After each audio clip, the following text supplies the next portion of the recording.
Halo pendengar, kita jumpa lagi dalam program Interaksi Duta Besar. Ini sebuah program spesial yang selalu kami selenggarakan atau kami gelar ya selama bulan Ramadan. Dari tahun ke tahun tentunya kita berinteraksi secara langsung dengan duta besar di negara-negara sahabat.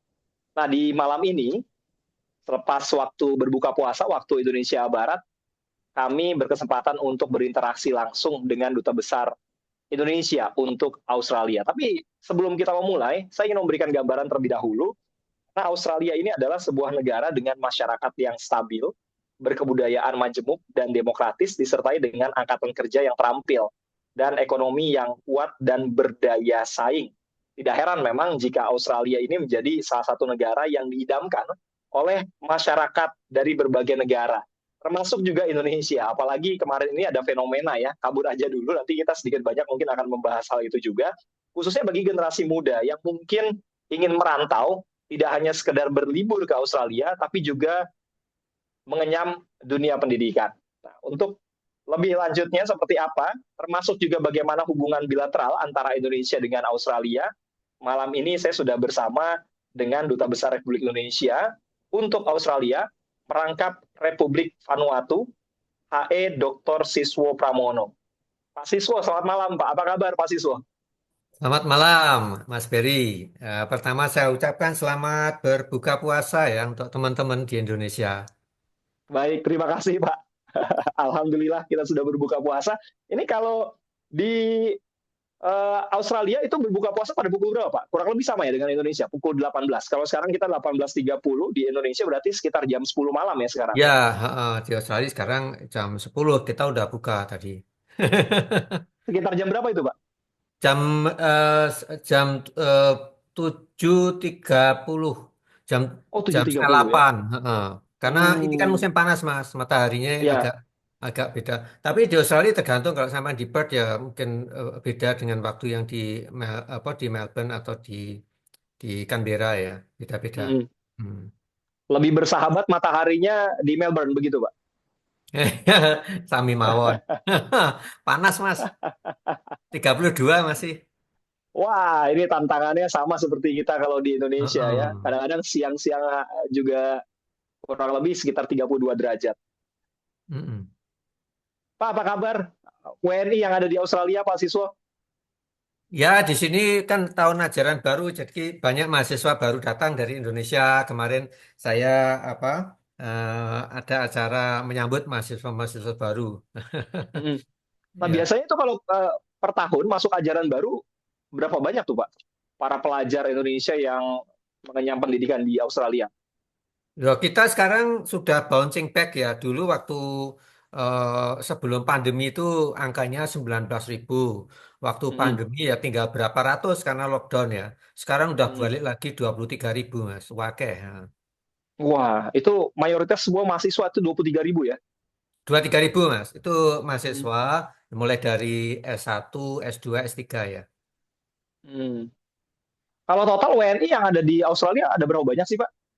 Kalau diaspora kita nyebutnya ya itu sembilan Ya, puluh dua ribu Mas. Memang 92.000. 92.000 kan orang Indonesia tuh mengelananya ke Eropa dan Amerika ya karena ikatan sejarah Ya. kita dengan Belanda kalau ke Eropa itu banyak. Kalau Australia makanya dulu kan tanyanya kalau ada apa orang asing ini Londo sekondi Londo Australia Londo Amerika apa Londo Inggris gitu kan. Taunya Londo Belanda. Heeh. Nah, itu 92.000 sudah include atau termasuk para mahasiswa tadi? Termasuk para mahasiswa, jadi diaspora semuanya ya. Orang Indonesia, Mm-mm. keturunan Indonesia, warga negara Indonesia permanen residen, itu Mm-mm. 92.000 totalnya. Itu peningkatan Mm. luar biasa kalau dibanding 2012 ada 30% meningkatnya tuh orang Indonesia Wah. di sini. Heeh. 92.000 Mm. sekarang. Konsentrasinya ya di Itu kebanyakan di sana ya, Sydney ya. Hampir lima puluh di ribu itu Sydney ya? Sydney, kemudian Melbourne, kemudian Perth, ya. Ada beberapa apa cukup banyak juga di Darwin ya, paling utara. Mm. Hmm. Ya, kalau yang paling sedikit di Canberra mungkin Pak ya, karena pusat pemerintahan kan. Iya, Canberra itu 800, sekitar 800 lah. Heeh. Dan cuma bedanya kalau di 800 itu anak muda semua. karena apa kebanyakan mahasiswa ya pulang pergi gitu. Heeh. Hmm.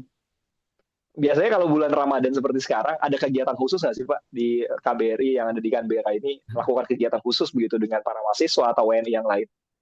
Iya, yang kita kan selalu semangatnya rukun, Bhinneka Tunggal Ika. Jadi kalau Ramadan gini ya kita banyak kegiatan, nanti menjelang Natal kegiatan lagi, 17 Agustus kegiatan ya. Jadi kalau sekarang model apa saat ini kemarin kita sudah memulai dengan pengajian Tarhib Ramadan ya. Itu di Mm-mm. Wisma Duta, banyak yang datang. Kemudian tiap minggu kita bikin acara buka puasa bersama itu kurang lebih yang datang ya 300 orang.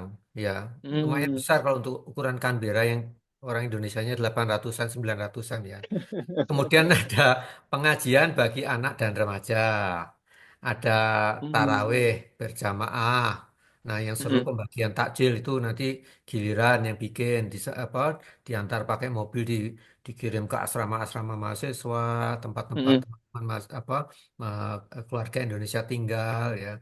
Kemudian ada juga pengumpulan ini ya dan pembagian zakat fitrah. Nah, ini Oh ya, acara menjelang tahunan. Idul Fitri Pak ya. Ya, kemudian ada malam takbiran. Mm-mm. Kemudian dia diakhiri dengan sholat Idul Fitri eh, dilakukan di Wisma Indonesia dan Mm-mm. halal bihalal ya. Biasanya tuh ya antara 400-500 Mas. Mm-mm. Jadi ya, lumayan besar ya. Nah, kegiatan Ramadan ini kita lakukan dengan berbagai kegiatan apa ya perkumpulan masyarakat di sini yang sebagian besar itu terhimpun dalam yang namanya Australia Indonesia Muslim Foundation in ACT. Mm. ACT itu Mm-mm. uh, Australia Capital Territory, singkatannya AIMFAC. Ini kita selalu bermitra dengan mereka itu dari waktu ke waktu dan banyak Mm-mm. kegiatan yang menarik memang. Ya, kalau pusat kebudayaan Muslim atau pusat masyarakat Muslim di Australia itu ada di mana Pak? Di Canberra apakah salah satunya ada juga? Ya di IMFAC itu tidak hanya eh, eh, Muslim Foundation tapi memang dia Mm-mm. banyak acara budaya macam-macam ya. Nah, di Mm-mm. Sydney juga ada kumpulan-kumpulan kebudayaannya ya. Eh, eh, juga di kota-kota lain. Hmm. Mm. Nah, biasanya tadi ya kerjasama itu melibatkan juga dengan KBRI yang ada di Canberra begitu Pak ya, kegiatan-kegiatan sosial, keagamaan gitu. Ya, tidak hanya dengan KBRI kan kita punya ada 3 KJRI juga Ya, betul. yang di Sydney, Melbourne, dan Perth dan ada konsulat yang di Darwin. Mereka semua aktif melakukan apa interaksi sosial budaya dan keagamaan ini. Mm. Kalau di Republik Vanuatu bagaimana Pak? Sama nggak kurang lebih? Ya, sama. Eh, Malah ada orang namanya Pak Malik itu ya. Eh, Heeh. Dia tuh orang Vanuatu Muslim yang selama ini ya apa kita jadikan penghubung. Tapi kan enggak banyak ya Mas. Di sana itu jumlah keluarga Indonesia yang di satu pulau Mm-mm. utamanya itu sekitar 60-an lah. Enggak banyak. Karena memang Oh, pulaunya kecil ya. ya berbeda dengan Australia ya. Ya, tapi sekecil gitu ya punya masjid itu yang di Port Vila itu. Ya, Luar ya. biasa. Heeh. Kalau Hmm. di sini ada Pak, juga masjid Indonesia. ya selain tadi melakukan kegiatan ibadah, kemudian juga banyak mahasiswa-mahasiswa Indonesia ya yang kuliah mungkin di Australia. Kebanyakan WNI kita ketika mendatangi Australia itu atau menetap sebagai diaspora ya di Australia, apa kegiatan mereka? Bisnis kah atau apa? Hmm. Ya, itu sebagian besar memang bisnis ya. Dan Mm-mm. mereka cukup berhasil. Jadi misalnya ada perusahaan-perusahaan besar seperti Sony Trading. Itu Mm-mm. eh, sangat membantu karena dia itu warehouse ya. Gudang gede-gede ada 10 dia punya di Australia dan diisi dengan barang-barang yang produksi Indonesia. Ada Mm-mm. itu Livingstone ya, Livingstone sorry. Ya. Ada Sony Trading yang memang khusus ekspor impor ya. Dia sekali datang ya 10 kontainer gitu ya. Kemudian ada lagi ada Ibu Suli yang punya juga perusahaan ekspor impor. Terus banyak juga yang di Melbourne dan lain-lain, Mas. Tapi intinya Mm-mm. eh, mungkin orang nggak nyangka ya. Di Australia itu Ya. ada 150 restoran Indonesia. Restoran loh, bukan kantin. dan banyak Wah. grocery. Ya, jadi saya tuh Mm-mm. paling sibuk itu ngeresmikan restoran sama grocery. Dan itu ujung tombak, Mas. Ujung tombak barang-barang Indonesia masuk, terutama makanan minuman. Kan Mm-mm. eh, orang mulai dengan pangan, kemudian sandang dan papan. Mengenalkan budaya juga mulai dengan pangan dulu ya. Dan Ya. restoran Indonesia tuh bagus itu. Eh, Mulai dari Sabang sampai Merauke itu ada ini ya. Ada ciri-ciri khasnya yang disajikan lah, mulai dari Mm-mm. masakan yang Manado, Padang gitu, Jawa gitu. Jadi kalau ada warga negara Indonesia atau masyarakat di Indonesia yang kemarin lagi heboh-hebohnya ada hashtag kabur aja dulu, kalau misalnya kaburnya dalam tanda petik positif gitu mau ke Australia gampang Pak ya.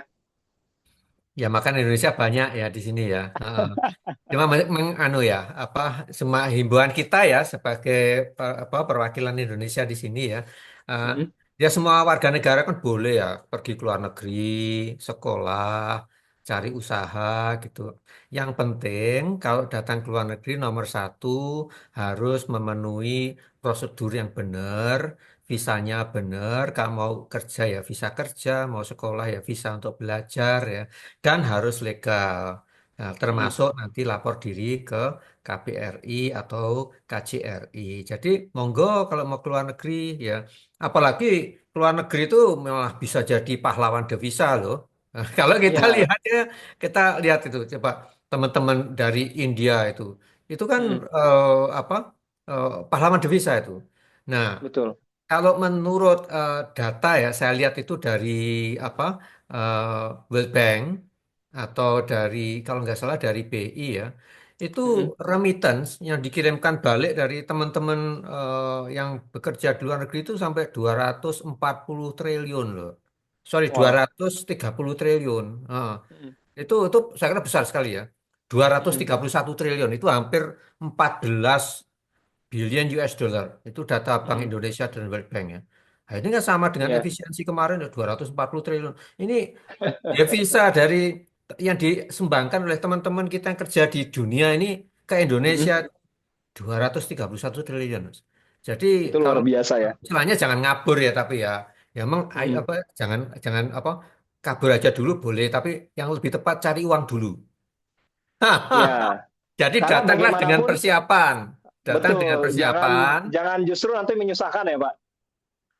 Ya tentu enggak ya, enggak kalau misalkan ya. Tapi artinya persiapannya yang baik, punya skill apa yang mau disumbangkan kalau sekolah sudah ada universitas yang menerima atau college yang menerima ya. Tapi intinya orang Indonesia tuh bebas berpergian kemana saja, tujuannya cari duit atau cari ilmu, pengelana ilmu itu bagus dan ingat ya, devisa yang dihasilkan oleh para pahlawan devisa ini 231 triliun tahun lalu aja. Nah, itu besar Ya. banget ya. Mm-mm. Nah, Pak, sejauh ini hubungan bilateral antara Indonesia dengan Australia itu di bidang apa saja? Karena tadi kan kita banyak sekali warga negara kita yang berada di Australia, entah itu tadi untuk urusan bisnis, bahkan mereka juga menjadi semacam tulang punggung ya, tadi banyak rumah makan, groceries, dan lain sebagainya. Selain tadi, mereka-mereka yang kuliah ya di Australia. Bentuk kerjasama itu kalau pendidikan tadi sudah jelas ya bagaimana banyak mahasiswa kita yang kuliah di Australia, tapi bentuk kerjasama ataupun hubungan bilateral kita selama ini secara historikal Australia dengan Indonesia itu apalagi sih Pak? Ya, tentu hubungan kita udah lama ya, 75 Mm-mm. tahun. Lama 75 tahun tuh. Nah, Mm-mm. eh, dan banyak sejarahnya yang sudah dilupakan oleh generasi muda, baik generasi muda Mm-mm. Australia maupun generasi muda di Indonesia. Nah, ini harus dihidupkan kembali. Ingat, Australia itu membantu kemerdekaan Indonesia. Ya, kalau kita lihat sejarah itu kan dulu ada yang namanya Black Armada. Ketika Belanda Mm-mm. mau balik lagi dengan ikannya menjajah Indonesia lagi itu, kelas satu, kelas 2, itu kan para buruh pelabuhan di Australia itu menolak untuk melayani kapal-kapal Belanda yang mampir di pelabuhan Australia untuk menuju Indonesia ya. Mm, Namanya Black Armada karena dianggap armada itu membawa senjata untuk memerangi kelompok yang mau merdeka di Indonesia. Jadi diboikot itu, ya itu satu. Kemudian Australia itu kan menjadi bagian dari Komisi Tiga Negara ya. Jadi waktu kita berunding dengan Belanda ya menuju ke Renville dan sebagainya itu kita itu mm, diwakili kita memilih Australia sebagai wakil kita dan Belanda memilih Belgia sebagai wakil. Jadi dia sudah terlibat lama ya. Dan ya. kalau dari Canberra ini jarak sekitar 2 atau 3 jam perjalanan ke kota Kora itu ada makam pahlawan Indonesia juga di sana. Jadi saya kira sejarahnya sudah lama. Kalau kerjasama banyak sekali ya. Mm. 75 tahun itu ada 260 perjanjian bilateral ya Wah. antara Indonesia dan Australia. Yang terakhir tentunya yang IASEPA itu ya, Indonesia Mm, Australia Comprehensive Economic Partnership Agreement, kemudian mm, ada Comprehensive Strategic Partnership dan sebagainya. Nah, ini menyangkut segala bidang ya, mulai dari ekonomi, pendidikan tadi, budaya, kemudian teknologi, kerjasama terakhir kan kerjasama pertahanan antara Indonesia dan mm. Australia untuk meningkatkan capacity building dan sebagainya. Jadi besar dan terutama ini Mas, sejak kita mencanangkan IASEPA 5 tahun yang lalu ya, ekspor kita ke Australia itu meningkat 100% loh 5 tahun dari 5 tahun ini ya. Ya, Eh, ya.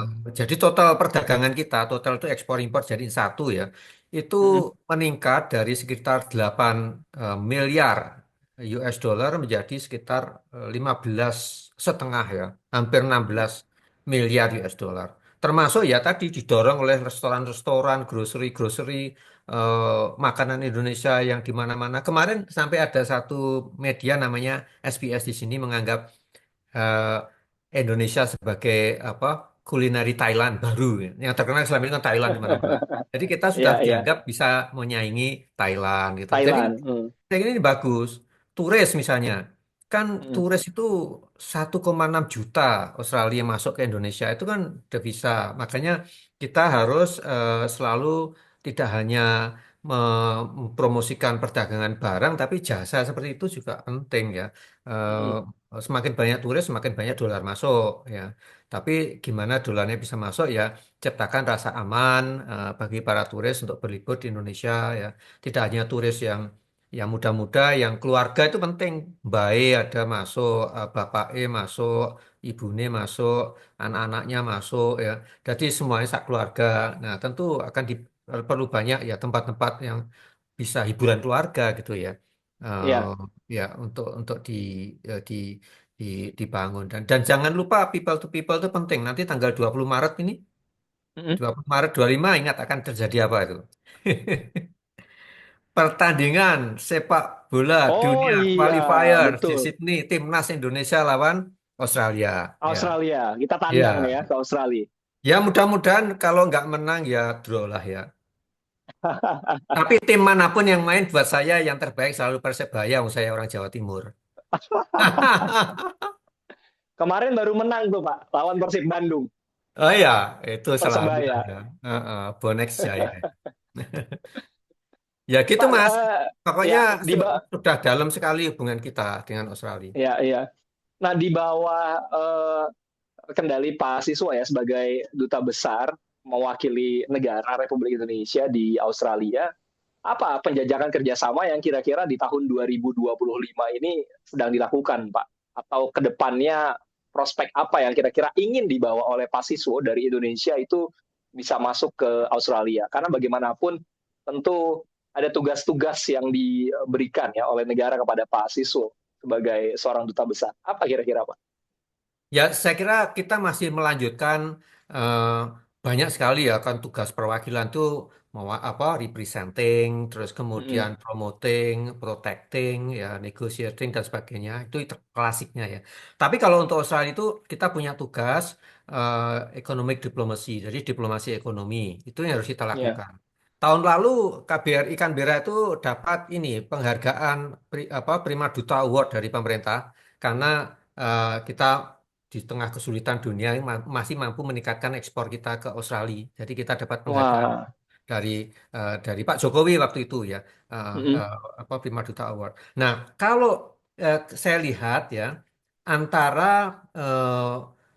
Australia kan baru saja mencanangkan yang namanya New Strategy for Southeast Asia. New Strategy for Southeast Asia. Jadi strategi baru Australia terhadap kawasan Asia Tenggara. Dia Asia punya Tenggara. 10 prioritas ya.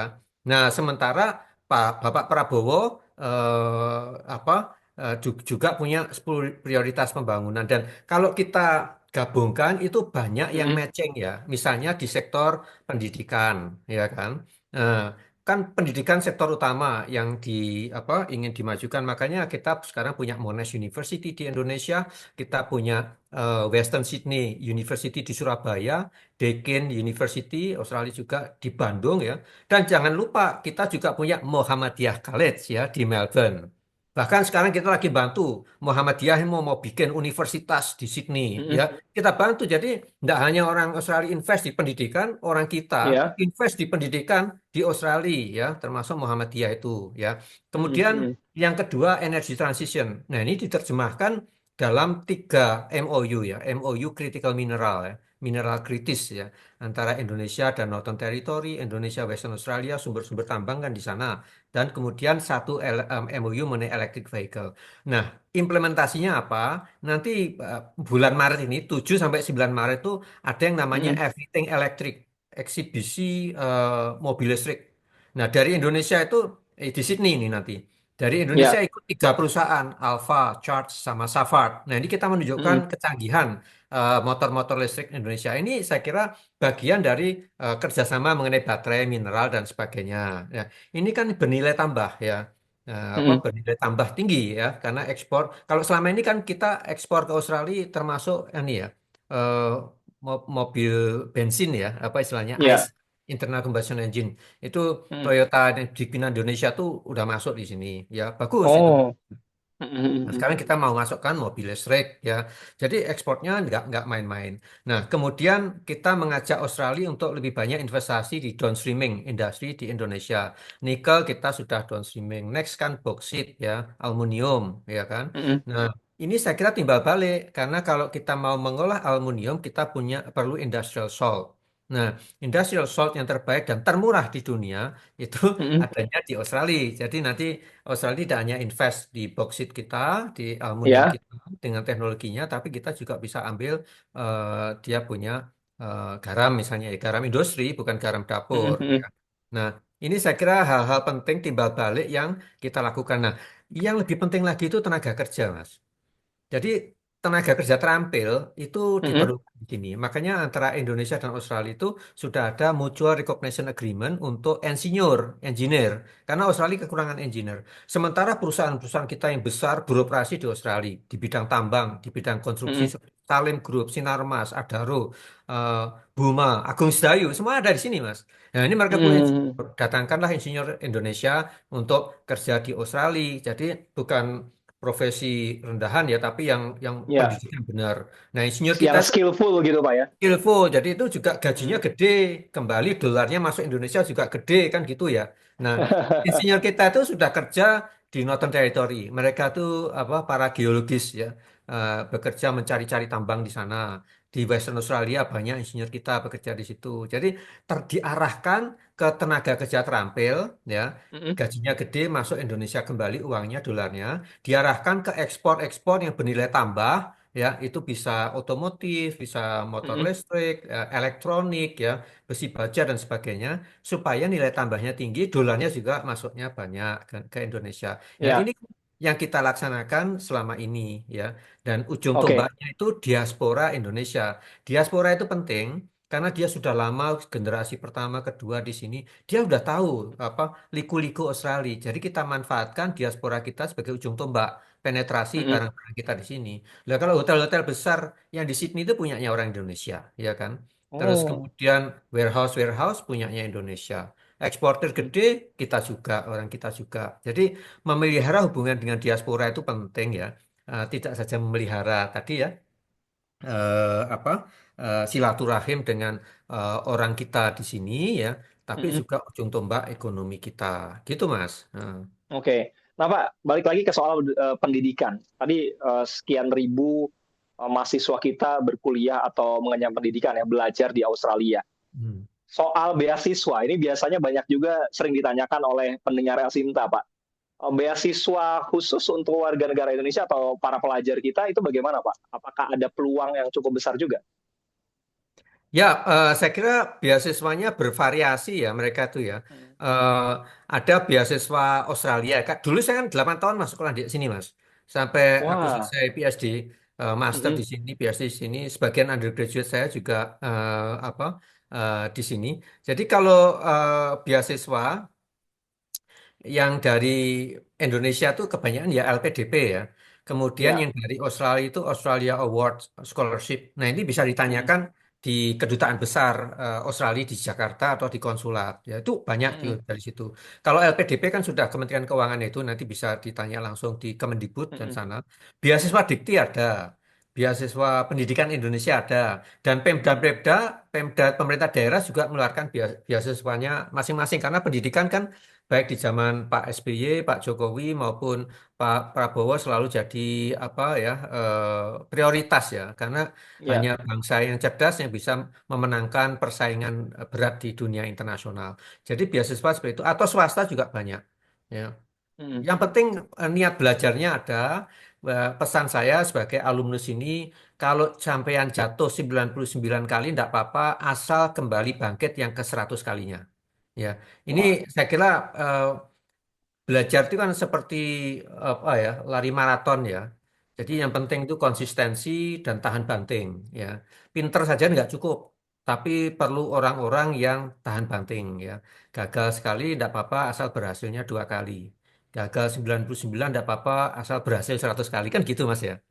Nah, Amin, mudah-mudahan. Pak Siswa, ya. sebagai penutup dari perbincangan kita, Pak, di akhir perbincangan ini kami mungkin ingin ada semacam insight ya dari Pak Dubes, Pak Siswo, kepada kami-kami yang ada di Indonesia, terutama yang mungkin punya mimpi misalnya ingin datang ke Australia. Ini semata-mata bukan karena tidak cinta negara ya, Kesatuan Republik Indonesia, tidak cinta NKRI, tapi mereka ingin tentunya mendapatkan hal yang lebih, mulai dari sisi pendidikan, mulai mungkin mereka ingin mengembangkan sayap bisnis dan lain sebagainya. Hal apa yang kira-kira harus dimiliki oleh warga negara kita yang ingin datang ke Australia? Paling basic atau hal-hal yang perlu diketahui apa, Pak? Supaya kami yang misalnya tadi punya rencana ya, ingin mengadu nasib atau merantau ke Australia itu sudah punya persiapan yang baik begitu, Pak? Hmm. Ya pertama-tama gitu ya. Artinya kalau orang apa mau bekerja di luar negeri, bikin bisnis di luar negeri, sekolah di luar negeri, itu tidak bisa menjadi ukuran ukuran apakah dia nasionalis atau tidak, ya. Mm-mm. Bung Hatta aja belajarnya di Belanda, ya kan? Ya, Syahrir belajarnya di Belanda, ya kan? Tapi mereka adalah orang-orang yang memerdekakan Indonesia juga, kan? Ini saya kira eh, belajar itu cari ilmu loh, cari ilmu untuk membangun Indonesia dari luar maupun dari dalam, ya kan? betul. Pak Habibie itu udah berapa lama di Jerman sebelum dia pulang sebagai menteri. Tapi Mm. pengalaman kerja di negara maju ini bermanfaat ketika kita kembali ke Indonesia dan ingin memajukan Indonesia. Nggak hanya ilmunya, pengalamannya. Ya, nah Ya. persiapannya apa? Nomor satu mental itu paling baik. Ya, harus harus punya mental yang kuat tadi. Saya bilang tadi ya, eh, jatuh 99 kali tidak apa-apa, asal yang ke 100 kali kalian bangkit. Ya, jadi dalam posisi terakhir bangkit gitu ya. Nah, ini saya kira eh, satu yang penting punya tekad yang bulat ya untuk sukses. Artinya harus punya pandangan hidup yang positif. Jangan sedikit-sedikit terus kemudian apa ya BP kayak gitu ya. Jangan juga ya. Istilahnya kalau Anda merasa gelap, nyalakan lilin, jangan mengumpati kegelapan. Itu saya kira hal yang harus dicanamkan di generasi muda. Wah, ini gelap nih, nyalakan lilin. Anda akan melihat peluang-peluang walaupun itu samar-samar. Kejar peluang itu, ya. Terus yang paling penting lagi ya tentu siapkan bahasanya ya. Ya kalau apa mau ke sini ya apa TOEFL-nya ya di atas 550 ya. Karena manusia itu intinya kan bedanya kita dengan simpanse kan kita bisa ngomong, ya kan? Akhirnya Mm. bisa saling ada saling memahami satu sama lain, ya kan? Ya. Makanya ada memorandum of understanding karena kita bisa ngomong satu sama lain. Kalau Mm. ngomongnya nggak bener, memorandum of misunderstanding itu nanti jadinya itu. Nah, banyak itu memorandum apa? Misunderstanding, bukan memorandum understanding. Nah, menguasai bahasa itu penting ya. Kemudian bersikap terbuka. Nah, kita sudah punya bekal itu, Bhinneka Tunggal Ika itu Mm. penting. Karena apa partner kita itu belum tentu sama dengan kita. Jadi perbedaan harus dilihat sebagai berkah. Jangan terus ke sini hanya ngumpul sama orang Melayu, kalau ngumpul sama orang Ya, Australia nggak mau, kumpul sama orang Jepang nggak mau, jangan. Ya, karena Sunatullah Indonesia itu kan negara yang paling kaya dengan biodiversity, ya kan? ya, betul. Biodiversity itu membuat kita kaya segala macam, Mm. ya kan?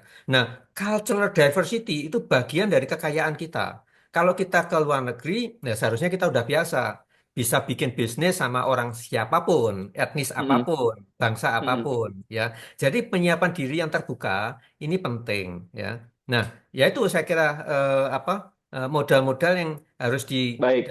harus disiapkan, terutama itu mental dan hati, ya kan? Kalau cuma ilmu bisa dicari, bisa ditambah. Tapi Mm. jangan mudah putus asa, selalu bersikap baik pada orang lain, ya, ya ramah gitu, terbuka, banyak yang bergaul. Networking itu timbul dari pergaulan. Nah, ini Ya. saya kira orang-orang sukses. Saya punya teman ya ke Australia sebagai turis, ya kan. Kemudian kena pandemi gak bisa balik karena lockdown. Mm. 2 tahun di sini keluar sebagai pengusaha sudah punya Wah, grocery, punya apa. Karena dia cepat melihat, kalau dilihat pandemi kan, aduh dunia ini gelap ya. Tapi ya, dia ya, nyalakan lilin tadi. Nah, dengan tanya sana sini, online, online, online, kecetus terlihat peluang. Dia bangun peluangnya. Jadi grocery-grocery, ya kan? Jadi peluang bisnis. Nah, orang seperti itu yang akan maju, ya. Orang ya. seperti itu yang akan berhasil di tempat manapun. Cuma kalau udah berhasil, ya jangan lupa ya. Anda orang Indonesia, kirim uangnya ke Indonesia, kasih proyeknya Nah, ke Indonesia. Ini saya kira yang networking Anda bagian dari networkingnya Indonesia. Kalau semua di Indonesia kan tidak punya networking dengan dunia nanti. ya, Networking ya. karena pasar yang terbesar itu pasar di dunia, bukan pasar di Mm. dalam negeri. Nah, ini kenapa Vietnam berhasil, Thailand berhasil, ada ribuan restoran Thailand di dunia. Networking ini membuat Thailand menjadi sukses, Vietnam menjadi sukses. Saya percaya dengan 270 juta orang, kalau networking kita bikin di mana-mana, di Amerika, di Eropa, di Rusia, di Cina, di Afrika, di Pasifik, ya barang kita ngalir ke mana-mana, investasi masuk dari mana-mana. Networking itu tugas kita semuanya sekarang. Dan berada di luar Baik. negeri, bagian dari networking itu. Wah, keren sekali ini Pak Siswo, Pak Dubes. Terima kasih banyak Pak. Ini insight-nya bukan hanya untuk pendengar ya ataupun netizen, tapi untuk saya juga nih. Dan kami-kami yang ada di El Sinta, bagaimana kita membangun networking. Networking itu bukan cuma sekedar kita yang ada di dalam negeri, tapi juga di luar negeri. Balik lagi, intinya adalah untuk Indonesia. Terima kasih, Ya, Pak terima Siswo, kasih. waktunya Pak. Terima Terima kasih. kasih Saya loh, waktunya sudah cuma pendek berkenan. ya. Jadi kalau orang Jawa Timur Iya, bilangnya, suwe ora jamu, jamu ora suwe, suwe ora ketemu, ketemu ora suwe. Ya, itu Mbak Sinta ya. Makasih. Sukses terima selalu kasih Pak. Mas Ferry. Yuk, Selamat malam. Terima selamat kasih, luar malam. biasa. Bye. Demikian tadi pendengar keseruan saya ya, ngobrol-ngobrol langsung dengan Duta Besar Republik Indonesia untuk Australia yang ada di kota Canberra bersama uh, Bapak Siswo Pramono. Lengkapnya adalah Duta Besar Republik Indonesia untuk Canberra, untuk Australia, di Canberra yang merangkap juga untuk Republik Vanuatu, HE Dr. Siswo Pramono. Tentunya kami masih akan hadirkan selama bulan Ramadan ini program interaksi Dubes dengan Duta Besar Republik Indonesia lainnya yang ada di berbagai belahan dunia. Kita sama-sama mengenal budaya dan juga menularkan atau mempublikasikan bagaimana budaya Indonesia dan juga budaya dari negara-negara sahabat tentunya. Saya Berry Hamzah, kita jumpa lagi nanti di lain waktu. Selamat malam dan sampai jumpa.